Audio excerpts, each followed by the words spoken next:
Good afternoon po, Kuya Ate. Pasensya na po sa abala. Okay lang po makaabala. Sa survey lang tayo.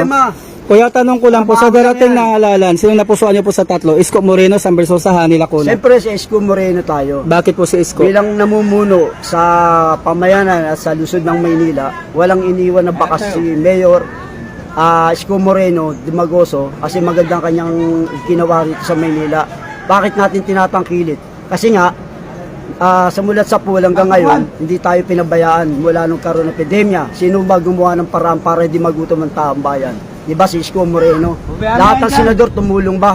Walang nagawa. Siya nakikipag-usap kung kani-kanino sa mga mayayaman ng mga negosyante, hindi siya pinakinggan. Gumawa ng aksyon ng ating mayor para hindi tayo magutom.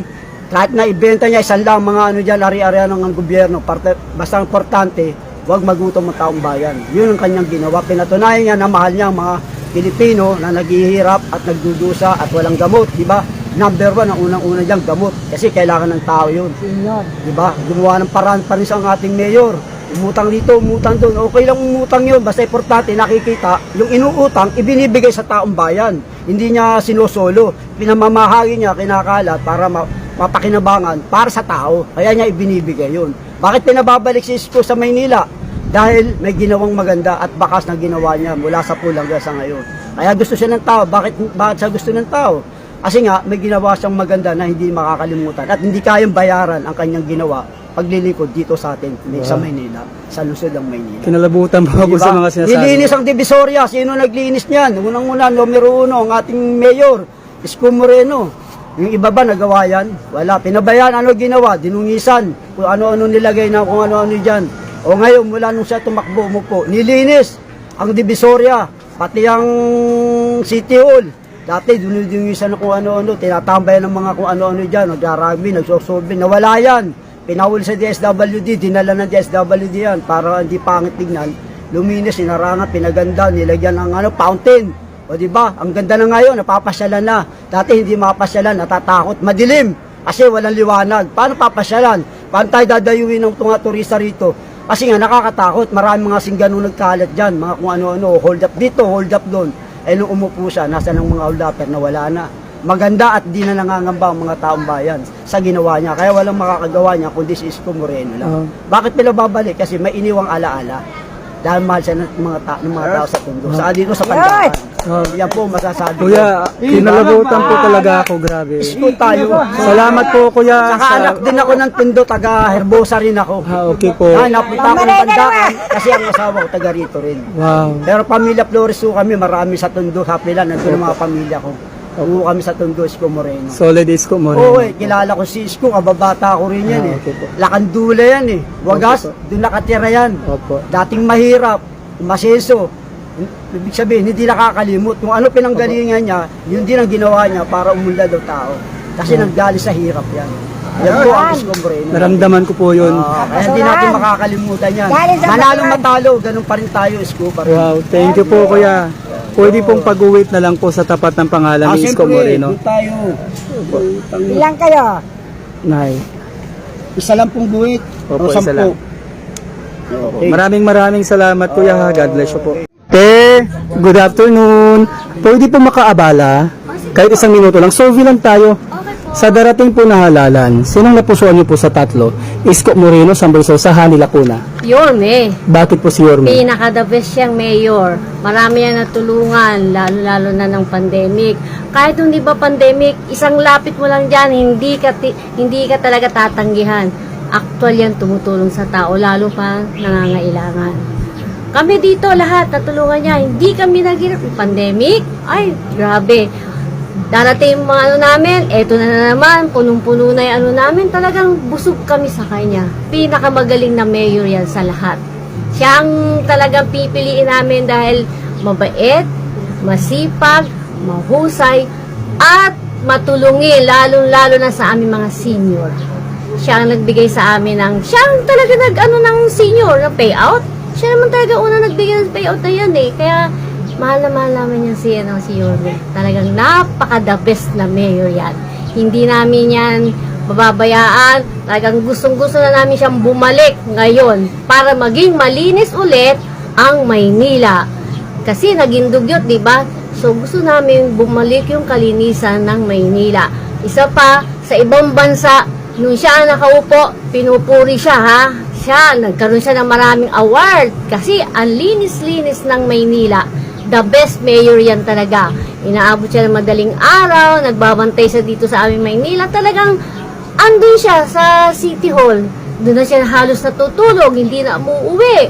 Tapos, pagdating pa ng umaga, talagang yung mga tulongges, lalo-lalo na yung mga, alam mo na, yung mga magnanakaw, yung mga nagmagamit ng marijuana, talagang tutok siya sa mga tao talaga. Lalo-lalo na sa amin talaga. Sa mga batang Maynila, mahal na mahal namin siya. Lalo-lalo na ang mga senior citizen. I love you, Yorme. Alam mo yan, mahal na mahal ka namin. Lalo-lalo na dito sa aming lugar. Mahal na mahal ka namin. Anong barangay po ito? Barangay 887. Kilala niyo po ang aming ex-chairman, Solid po. Mirna del Prado. Solid na solid dyan. Mahal na mahal ka ni Wow. Chairman Mirna del Prado. Barangay 887. Yorme lang po tayo. Yes. May tanong pa po ako isa. Marami na po kayo nabanggit about na sa nagawa ni Yorme. Ano pa yung mga naalala niyo pong nagawa ni Yorme dito sa Maynila? Dito,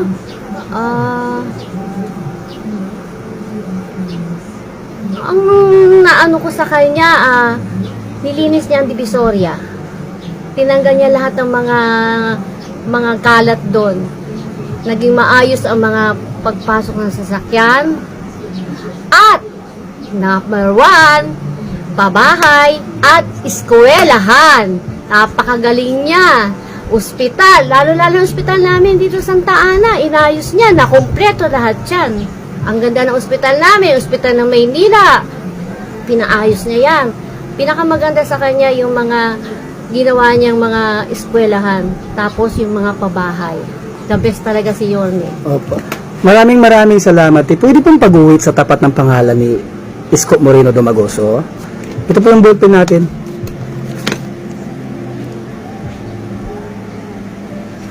Thank you po. God bless you po. Good afternoon. Pwede po makaabala kahit isang minuto lang. Survey lang po tayo. Okay lang po ba? Okay na okay. Sa darating po na halalan, sinong napusuan niyo po sa tatlo? Isko Moreno, San Bersosa, Lacuna. Siyempre, Isko Moreno. Isko Moreno. Bakit po si Isko Moreno? Bakit hindi? Siya ang mayor na nakagawa ng malinis ang Divisoria at lahat ng totoo lang, no? Nung tumatakbo siyang mayor, una, na 2019, 22 ba yun? Oo. Alam mo, memorize ko na lahat ang mga sinabi niya eh. Dahil lagi ako nandun sa meeting niya, big meeting. Lahat yun nagawa niya. Pag-upo pa lang niya, nabigay niya yung sa senior, nabigay niya yung sa, yung discount sa, sa lupa, nabigay niya yung sa estudyante, nabigay niya lahat ang sinabi niyang gagawin niya sa Manila. Walang hindi siya ginawa. Yan ang totoo. Kaya pwede, lalo ng pandemic, halos lahat dito sa aming barangay, hindi nagutom. Nabigay niya talaga buwan-buwan ang dapat na makuha ng bawat pamilya. Naipon nga di ba? Dahil hindi pa dumarating hindi pa kami nakakaubos, andyan na yung isa. Ganyang kagaling ang Yorme natin. Talagang chairman pa lang ako noon. Ang dami niya na natulong. Wala akong nilapit kay Yorme. Kasama ko ang tao. Kahit magantay kami ng gabi, hindi ka uuwi ng luwaan. Ganun siya kagaling. Ay, totoo yon. Wala akong nilapit dyan na umabot man kami ng gabi. Pag tinawag ka na, pag tinanong ka, anong problema, chairman? Yun, nilalapit ka sa yung constituent ko Sabi ko gano'n sa kanya. O ano yun? Akalain mo ba?